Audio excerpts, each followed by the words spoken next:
She literally opened and closed the 20th century.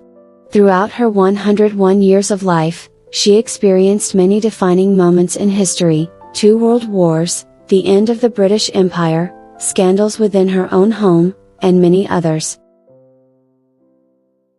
Many ensure that she said this sentence: "The 2 people who have caused me the most trouble are Wallis Simpson and Hitler." About Hitler, we can dispense with any comment. Wallis Simpson was her sister-in-law and the person most directly responsible for her going from Duchess to Queen Consort overnight. She came from the Scottish aristocracy and in time would eventually become a key pillar in the English monarchy. Throughout her long existence, Elizabeth II's mother was one of the most popular members of British royalty. But what did this lovely old lady do to make the English subjects love her so much? Elizabeth Angela Margaret Bowes-Lyon was born on August 4, 1900, was the 9th of the 10 children of Claude Bowes-Lyon, Lord Glamis, and his wife Cecilia Cavendish-Bentinck. She is said to have been born in an ambulance, pulled by horses, on the way to the hospital, or at the Forbes house in London, which was her grandmother's residence. It may also have been at her parents' home in Westminster, but to this day it is not known for sure where she was born. Her birth was registered in Hitchin, Hertfordshire, a county in the south of England, a few weeks after her birth. She spent much of her childhood at St. Paul's Walden and at Glamis Castle, the ancestral home of the Earls in Scotland. She was educated by a governess until she was 8 years old, enjoyed sports, horses and dogs. She was intelligent, passing the Oxford local examination at the age of 13. When she turned 14, she saw the start of the First World War. 4 of her brothers were combatants. The oldest, Fergus, was killed during the Battle of Loos in 1915. Her brother Michael was reported missing on April 28, 1917. The family discovered 3 weeks later that he had been wounded and captured. He remained in a prison camp until the end of the war. Michael returned and went to a home for wounded soldiers that she helped to run. The Glamis Castle became a makeshift hospital to receive the wounded. Elizabeth watched her mother work day and night until she was exhausted. It was then that she herself took on greater responsibilities, running the hospital. The war ended and her family moved to London so that she and her brothers could have some fun after so much horror, and especially so that she could make her debut, albeit belatedly, in high society. Elizabeth was beautiful, secure, and sophisticated, and her charm attracted many suitors. One of them was Albert, Duke of York, also known as Bertie. He fell head over heels in love with her. But Elizabeth was unimpressed with him, and the stutter he had only made him more insecure and shy, qualities she didn't admire. She was the daughter of a Scottish lord and therefore considered to be of lower social status than the royal family, but that didn't matter when he asked her marriage for the first time and she said no. Some biographers claim that she was in love with Viscount James Stuart. But Albert, too, was a passionate man and was relentless in winning his beloved. Initially, Elizabeth rejected his proposal over a period of 2 years which, they say, led him into a state of depression. Prince Albert, Duke of York, was the second son of King George V of the United Kingdom and Queen Mary of Teck. He first proposed to her in 1921. Other rumors assure that Elizabeth had been attracted to Albert's brother, Crown Prince Edward, but he showed no interest in her. When Prince Albert declared that he would not marry another, his mother, Queen Mary Teck, decided to visit the Bowes-Lyon family to meet the girl who had stolen her son's heart. The Queen eventually became convinced that she was the only girl who could make her son happy.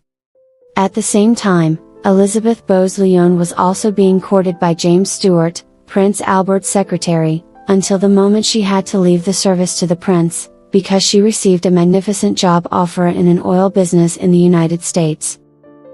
In February 1922, Elizabeth was one of the bridesmaids at the wedding of Mary, Princess Royal and sister of Albert, to Henry Lascelles, Viscount Lascelles. Elizabeth's parents were not persuaded by their daughter, however. Her mother invited Albert to some family parties and finally in January 1923. He asked her to marry him again, for the third time, and to everyone's relief Elizabeth said yes.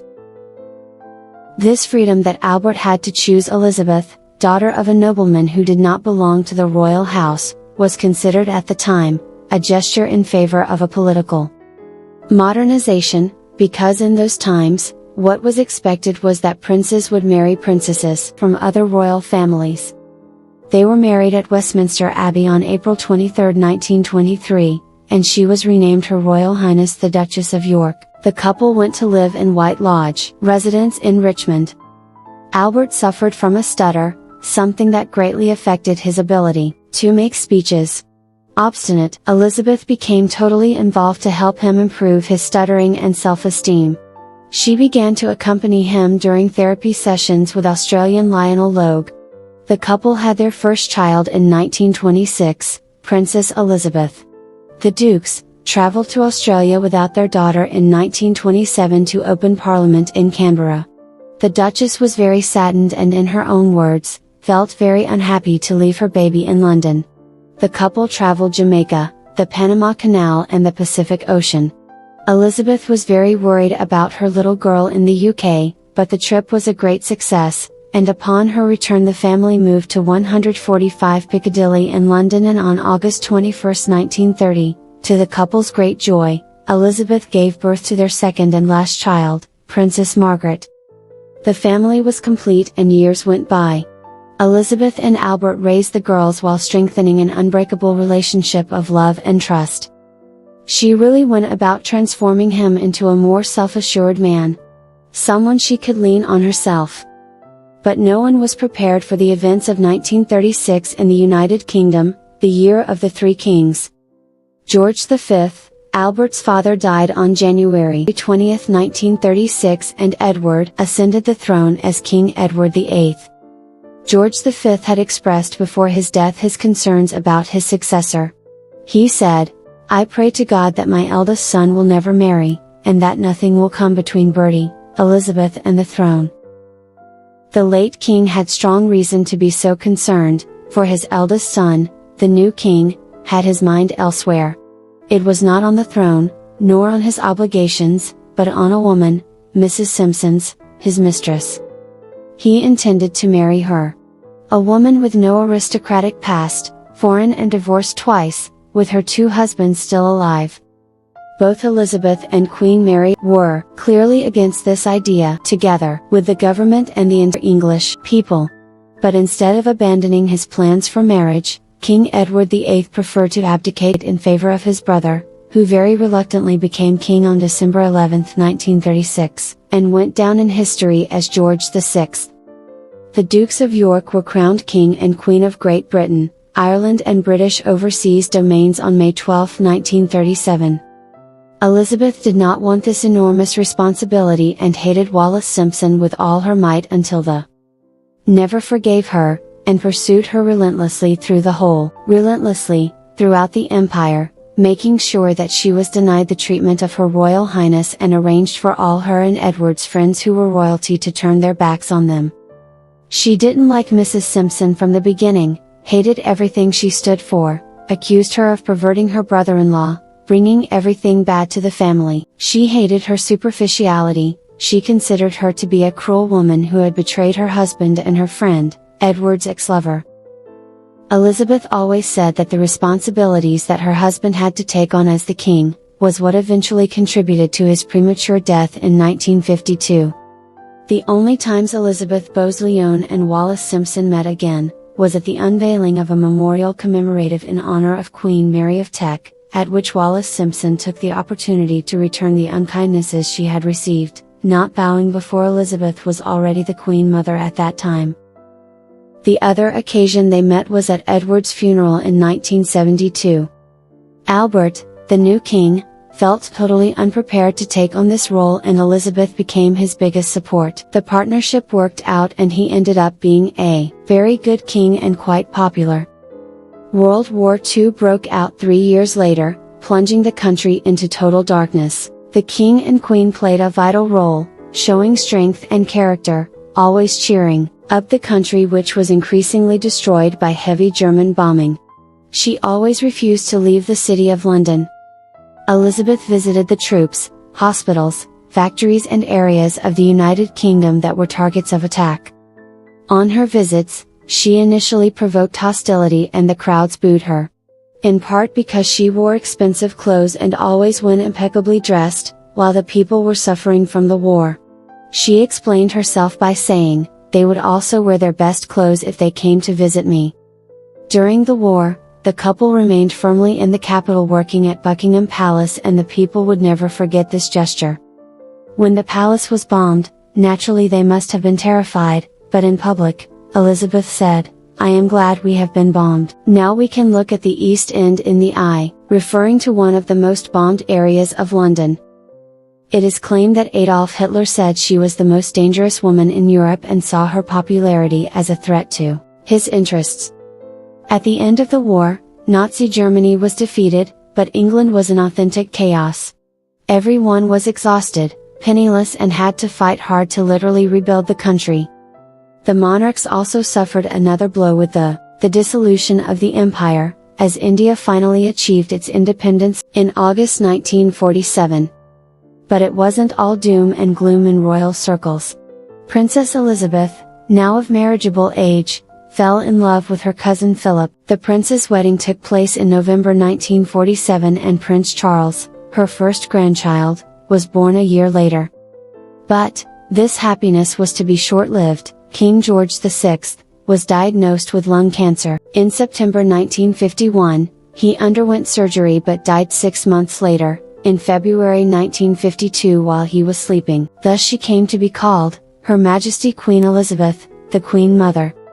It was normal for a widowed queen to continue to be called by her name, however, in order not to be confused with her daughter, who was also called Elizabeth. She became popularly known as, the Queen Mother. Totally devastated by the death of the king, she retired to Scotland, but this retreat lasted and returned to her public duties. This happened after she had a conversation with Prime Minister Winston Churchill, who encouraged her to return to her duties, because England and her daughter, the new monarch, needed her. Elizabeth made her first international trip after her husband's death in July 1953 and served as an advisor of state between the years 1953 and 1954. During the overseas trips of her daughter, Queen Elizabeth II, she cared for her grandchildren, Charles and Anne. She also bought and supervised the restoration of Moy Castle in northeastern Scotland. The renovation of this castle served as therapy, and she always went there when she wanted to escape. And she always went there when she wanted to get away from it all, each year for 3 weeks in August and 10 days in October. She decorated that castle with every refinement and luxury. Elizabeth loved to spend and was considered the most expensive member of royalty to maintain, and was probably the one with the most staff in her service. When she passed away, she left a debt of $9 million. She loved brands, clothes and jewelry. She also liked to drink various alcoholic beverages, liqueurs, wines and champagne during her meals on a daily basis. In addition, she also liked horse racing, especially races with hurdles, and owned a few winning horses. In 1982, Elizabeth was rushed to the hospital when she got a fish bone stuck in her throat. It required an operation to remove it. Being a fan of fishing, she joked after the incident that the salmon had gotten their revenge. She has always had a great relationship with her grandson, Prince Charles. He, without a doubt, was her favorite grandson.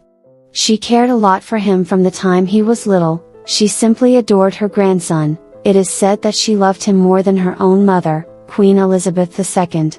In turn, he often came to her for advice, help, love and affection. And although she supported and helped a lot Charles and Diana's marriage to happen, after the divorce, she supported her grandson, and this support was so unconditional, that she even let him to have his secret meetings with Camilla in her own residence.